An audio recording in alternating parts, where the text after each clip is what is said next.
নমস্কার, মলি কিচেনে আবারও একটা দারুণ স্বাদের রেসিপিতে সবাইকে স্বাগত জানাচ্ছি। কাছে দূরে যে যেখান থেকে দেখছেন আশা করব খুব ভালো আছেন এবং সুস্থ আছেন। আজকের একটি ইউনিক চটপটা রেসিপি নিয়ে চলে এসেছি। খেতে ভীষণই ভালো হয়। একঘেয়েমি রেসিপি যখন একেবারেই ভালো লাগে না খেতে, তখন এভাবে বানালে খেতে কিন্তু ভীষণ ভালো লাগে। ভিডিওটা শেষ অবধি দেখুন, আশা করব খুব ভালো লাগবে। আজকের রেসিপি ভালো লাগলে চ্যানেলটিকে সাবস্ক্রাইব করে নেওয়ার জন্য অনুরোধ রইল।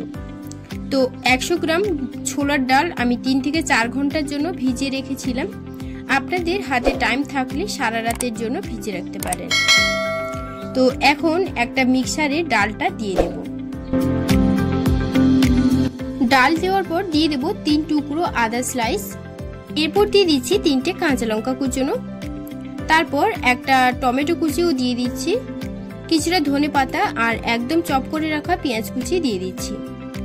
এবার দিয়ে দিচ্ছি হাফ চা চামচের মতন গোটা জিরে, স্বাদ মতো লবণ, হাফ চা চামচ হলুদের গুঁড়ো আর পরিমাণ মতন জল দিয়ে একটা মিহি পেস্ট বানিয়ে নেব।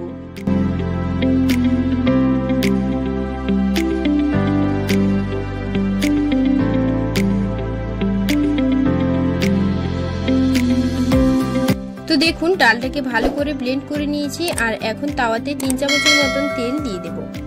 সরষের তেল দিয়ে দিচ্ছি। তারপর ফোড়নে দিয়ে দেবো একটা তেজপাতা, গোটা গরম মশলা হাফ চা চামচের একটু কম দিচ্ছি গোটা জিরে। এবারে একটু নাড়াচাড়া করে মিশিয়ে নিয়ে দিয়ে দেবো হাফ চা চামচ আদা বাটা। আদাটাকে একটু ভালো করে কষিয়ে নেব।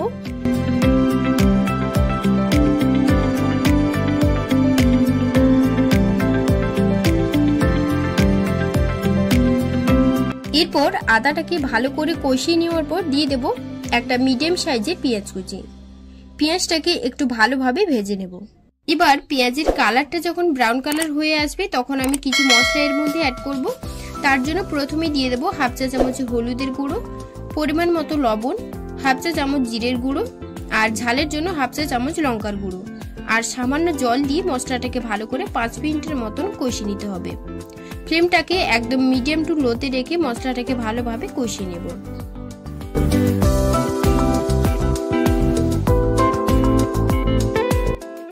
পাঁচ মিনিট বেশ ভালো করে কষিয়ে মশলাটাকে কষিয়ে নিয়েছি। আর এখন 200 গ্রাম নারকেলের দুধ এর মধ্যে দিয়ে দেব। নারকেলের দুধটা না থাকলে আপনারা গুঁড়ো দুধ আর লিকুইড দুধ একসাথে মিশিয়ে দিতে পারেন, এতে করে টেস্টটা ভালো আসে। তো দুধটা দেওয়ার পর একটু ভালো করে মিশিয়ে নেব। এখন দুধটাকে ভালোভাবে ফুটতে দেব 5 মিনিটের জন্য। তারপর গ্রেভিটা যখন একদম গাঢ় হয়ে কমে আসবে, তখন আমি বেটে রাখা ডালগুলো ছোট ছোট বলের আকারে দিয়ে দেব। বড়িগুলো দেওয়ার পর আমি 5 মিনিটের মতন হাই ফ্লেমে ফুটিয়ে নিয়েছিলাম।